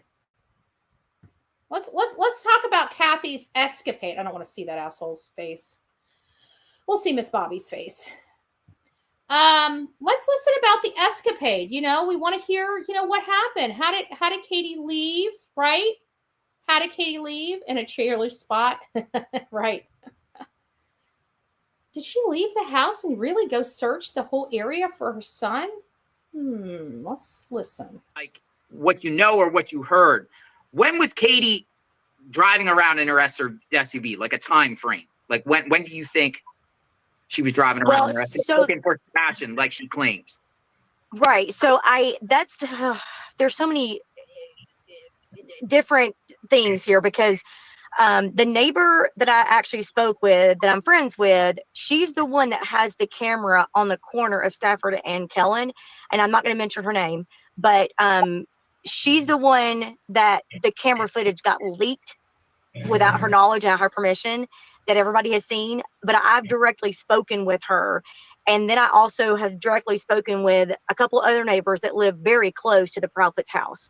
And the neighbor that I spoke with the very first time that morning, she said that when she was taking her kids to school, Katie was already back from looking. She had just got back from looking, and the kids have to be in school at 7:30. And so she normally leaves the house at 7 to take her kids to school. But Katie was already back and in the front yard. And so before 7, let's keep listening. All the cops and stuff were there. So she stopped for a minute to talk to her, took her to school. My neighbor that had the camera footage told me that her timeline is not working correctly. But when she puts it all together with the sunrise and then the bus coming through and all of that, she said it was approximately about 6 o'clock, 6:15, 6:20. It was right in between supposedly when she discovered him missing. Supposedly she gets up, she runs around the house, she gets dressed, and she drives out of the neighborhood. So she's identifying that she got dressed. Not one time in Katie's story. That's an assumption Miss Bobby is making because she saw her dressed. Not one time in anything, in any interview that Katie Proudfoot had, did she ever even have a moment to get dressed or leave the home. And that kind of thing, and goes looking for him. But I know the neighbor next, if you're looking at the Proudfoot's house on the left, when she went running out of her house hysterical, the neighbor next to her was already out. You know, of course, everybody's getting up, getting ready for work, getting kids ready for school. Bus comes 6:45,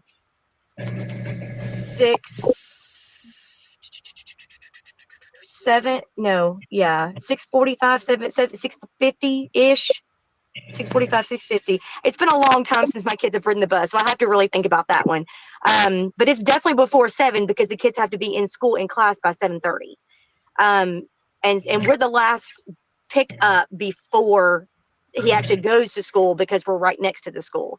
So, you know, everybody was getting up and getting ready for work and everything. So she actually saw her out, and she asked her what was going on, and she told her. And so she actually walked around the house and was helping her look around the house. So she was already back from looking around 7. Interesting. When she left to go look for Sebastian, I know that if you turn right going out of the Proudfoot, you go up the top of the hill, it's a cul-de-sac, or you go around and you can go up your street all the way at the back where the construction is. Did she, before she ventured out of the neighborhood, did she go up those roads do you know of to look? Did she go up my road? Your road or her road itself to the top of the cul-de-sac? You know, where the only thing I was right. So the only thing I was told, of course, we nobody in my house was up or out yet, so I can't verify that because we weren't out yet. But the neighbor that told me that she saw her SUV drive across her driveway saw her leave. Like so leave out of- that's right. So went straight out of the neighborhood. Didn't search any of the roads. Just went straight out of the neighborhood. That's interesting. So you would think that maybe you stay in the neighborhood a little bit and go up and down your own streets. Looking around. That was when she went to the school thinking that he had walked to the school on his own, which again, walked to the school on his own. So wouldn't you assume that somebody that's walking to the school, that you would stop at the school to see if he went inside the school? So, say, you know, a teacher gets to the school and sees a boy out there without shoes and cold. Don't you think that teacher would invite that student inside a warm building until they figure out who he is and who they need to call to come get him? or put shoes on. Yeah, Bam Bam, they do have stuff like that in their lost and found, that he could have a blanket or something. And she doesn't even stop at the school or knock on the door. She drives in like a bat out of hell into the driveway, all the way around. Something happens. You can't see what went on when she went to the other side of the driveway. And then all of a sudden she's coming back through and heading back to the house. It doesn't make sense to me from everything that we know. And then lastly, I want you guys to hear the ending of this clip, and then we will kind of have a conversation, and then we're going to be closing out the show. Now, if you guys want to hear the whole thing, here, let me drop this. This is Jessica Danielle that compiled, I think SF tried to steal her audio as his own and say that he got this from law enforcement. This has been dropped since April 8th, 2024, before the Yahoo even got involved in the case. Just thought I'd throw that out there. We haven't had a process. Call came in at 6:33 this morning. Right, thank you. Anyway, dude, man, we just put another can on the ground at the house. See if we fix anything. We are breaking off fuel gallons for fuel. Refuel. The creek worsens to New Shackle Long Hollow and the bridge there, full been checked. What's your location? I'm looking by 109 in Thornton's right now. I just got a phone call. Kid matching the descriptions, hiding under the bridge, lower station camp behind the market. I'll be en route. I'm close. If we get somebody else on the other side of their nursery to come down, she stated that he could be on that side. 446, what was the last thing that? Just under the bridge. She stated that when she went down to turn around, he was gone. 446. Did you talk to the client? She's still on the bridge. Sure. White female, black leggings, I believe. Blonde hair. To her. 447, 446. You see any tracks that way? I'm taking Creek Clover. See any track. 446 to 447. Hold your location, please. I'm on foot now. 10-4. I know they've got the dog up there. The helicopter's coming back to you. 158 Upper Station. The residents say the EPA, approximately 5 minutes ago, somebody walked through that gate right below you. There's somebody in black. There's a deputy at 158. I saw somebody black on the tree line. I don't know if it's one of our guys. Yeah, there's two law enforcement guys walking back here along the tree line. Let's go through there. 12 to 24. How long have they lived in that house? A year. Where were we at before? Cambridge Farms, Gal. 449 Remington in Cambridge Farms. White male, gray t-shirt, white pants. They didn't get to see his face, kind of shaggy blonde hair. We'll be out at lower station, Scarlet and Big Station with a white male juvenile with four-wheeler in the creek. Who checked out with a juvenile on Station Gal? This is not going to be our missing juvenile. He's with his father in the creek. Okay.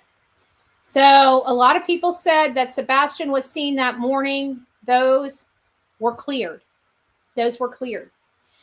So let's go back through this case. What do we know about this? We know that a 15-year-old child on February 26 was allegedly disappeared from his own home in the middle of the night with no reason in the world for him to leave, because there was no reason in the world for him to leave, allegedly, right? Now, since then, we've learned of 5 CPS reports and the fact that they've been trying to rehome this child since October 2022. Over a year and a half with no end in sight.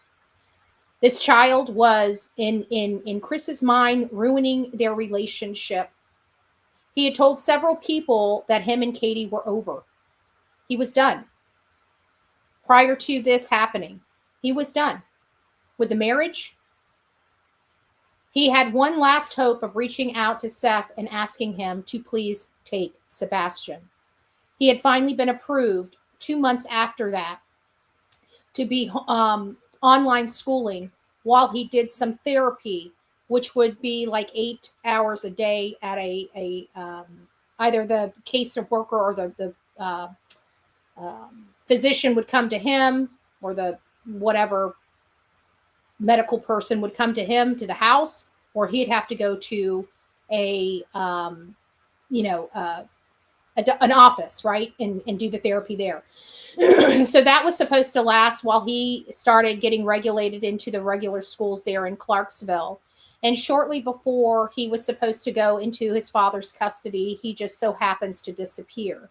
This is without the knowledge of his father, and him having 5 CPS reports in the home he was living in. His father had no clue what was going on behind closed doors. It was one of those things where Chris always kept in contact with him. Katie always kept in contact with him. So he just naturally thought everything was okay.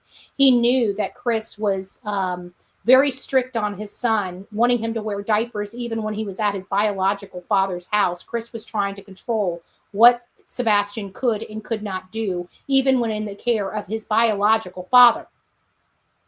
This guy did not like this child. This guy did not want this child around his daughter. This guy has been known to hit other children that do not belong to him. A history. A very, very bad history.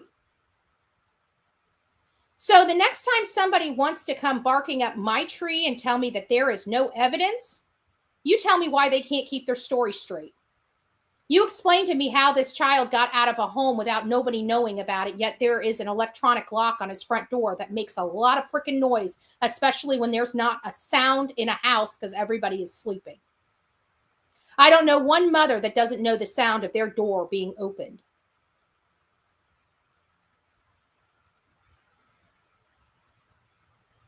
You tell me, for all the naysayers out there, how did this child leave his home? You can't tell me. You want to know how I know you can't tell me? Because law enforcement can't even tell me. Law enforcement can't even tell you how this child disappeared. Why? Because there's no evidence. And lack of evidence from a girl that does this type of work is evidence. And you know what it tells me? It's evidence of a cleanup. That's what it tells me. The bottom line is this child went missing from his home when there's no reason for this child to be missing from his home. There's no evidence that this child disappeared. Amongst all of this family, the mom and stepdad, has elicited help from the people to cause the most massive amount of destruction in this case, the most amount of distractions in this case, to go real life on people covering this case, to try to stop anybody that is looking at them. Why is so many people looking at these parents? Because they've been deceptive. They can't keep their story straight. They don't know where this child is. They have no explanation on how this child had no contact with the outside world, had no friends, but managed just to defy all the odds and literally evaporate into the universe. It does not make sense. Their own statements do not make sense. There's a lot of information out there. You just have to open your ears and plug it in. It paints a very, very specific picture that doesn't look good for this young man and does not look good for the mom and stepfather. There's inconsistencies in this statement. The stepfather can't tell us his alibi. The stepfather can't explain why his truck is seen in front of his mom's house on the Friday before this child went missing at 10:30 in the morning. There's a lot of unanswered questions that shouldn't have a problem being answered by people that had nothing to do with the disappearance of their child. Let's not forget the fact that Mommy Dearest has now lawyered up and pleaded the fifth. Do not talk to her without her attorney present. That is not a cooperating mother. Did you hear me? That is a mother that is no longer cooperating with law enforcement, in addition to leaving her home during the middle of search efforts. And let's address one final elephant in the room before I close out this show.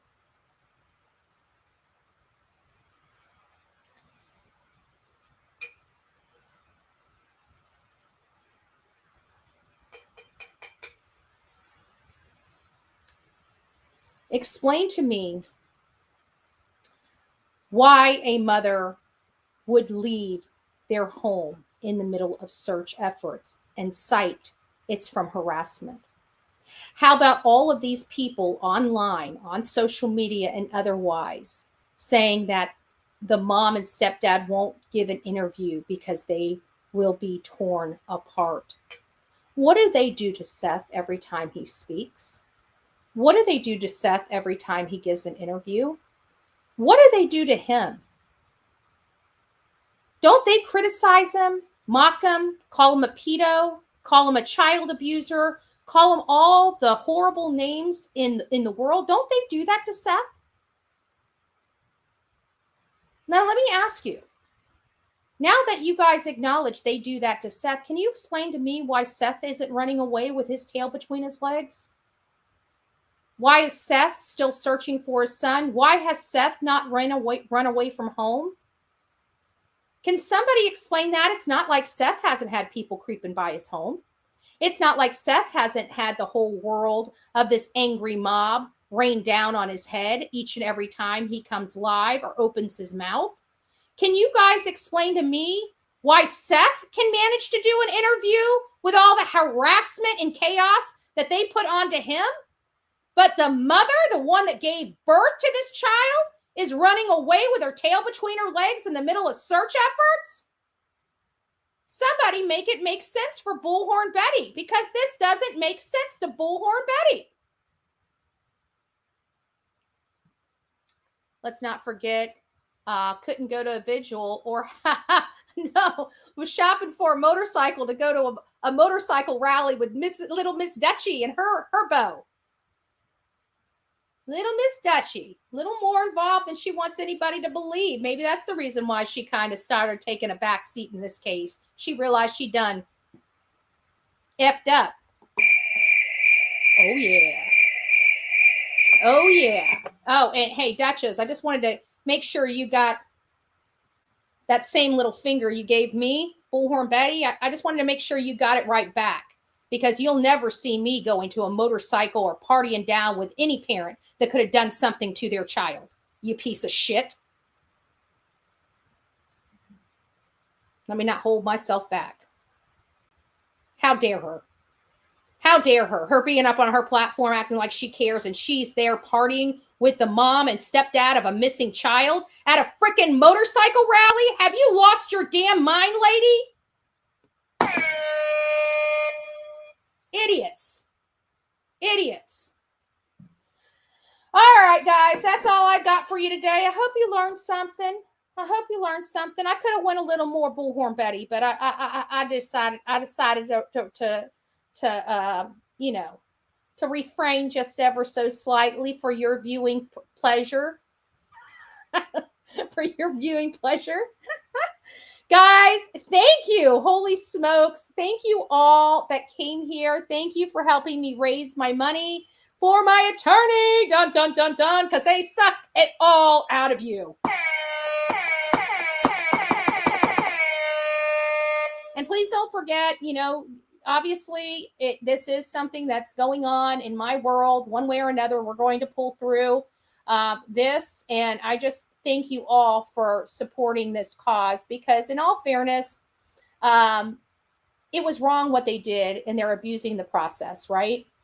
But at the end of the day, I could have just let it go, because I know that the legal part of it's going to have to be tossed, because there's a whole bunch of problems with the whole affidavit, the whole arrest. I know that for a fact without but it's the fact that people think that they have a right to abuse the system. I don't have to appeal this. I could have just accepted it and just moved on to the criminal stuff.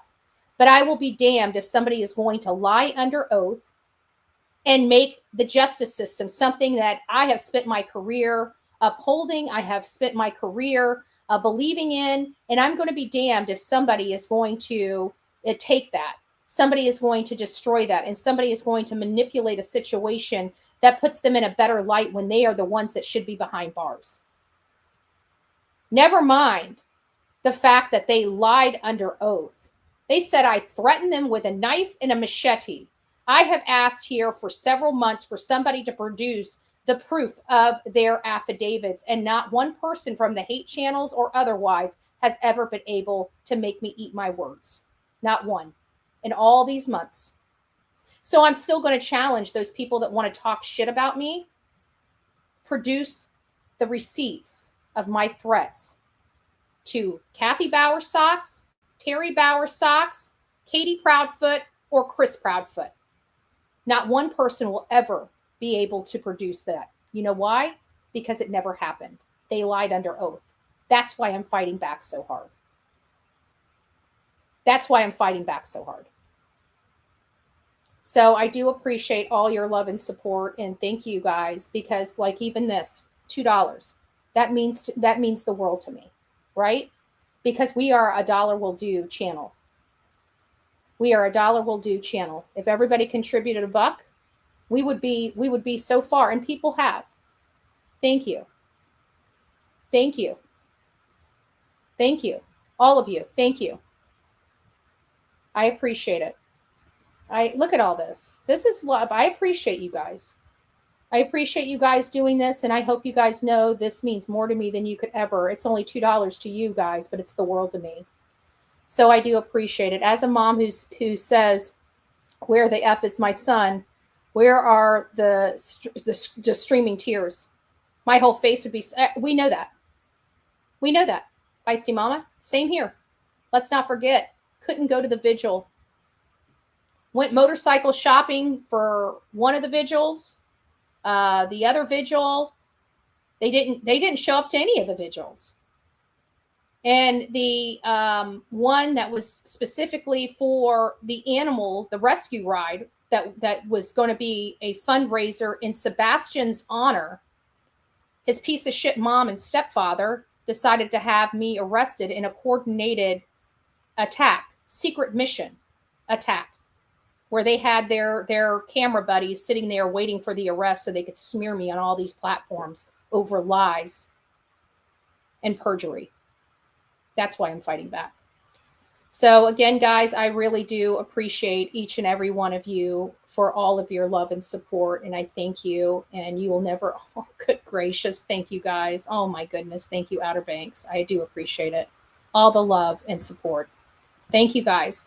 Have a good night. God bless you. I hope you guys, I know we've watched some of this stuff. We're going to start being very pointed in our commentary moving forward, because I'm sick and tired of hearing people say there's no evidence and we have no receipts. We have a shit ton of receipts here. Just because they don't want to see them and don't want to hear them doesn't mean they don't exist. So God bless each and every one of you. Rock it out with your coffee beans out. Don't forget to be fearless. If you see something, say something. An ounce of prevention is worth a pound of cure. And until next time, please be safe. But let's sing it together. More importantly, what? Kind to one another. All right, get out of here. You guys are free to go. Free to be you. Take care. God bless. From the East Coast to the West Coast, we are everywhere true crime is. We are asking for the public's help. We are searching in the woods. We are doing what it takes here on the Bullhorn Betty channels to find answers to the most alarming cases we have been watching on the news. I can tell you personally that I have traveled this entire country seeking these answers and bringing that content right here to you here on the Bullhorn Betty channels and Bullhorn Betty Crime Stories. We are happy with the work that we've done. We brought... You guys always remind me I forgot something.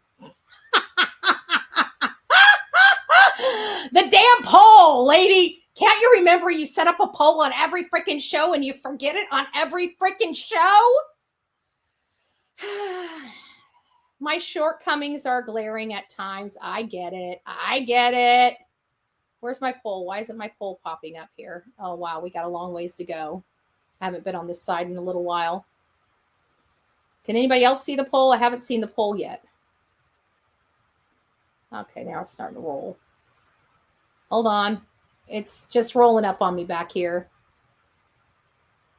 When it gets to it, I'll let you know. We're still rolling. I guess I should check this out when I'm... All right, I think we're at the end. So the poll, it says, who is responsible?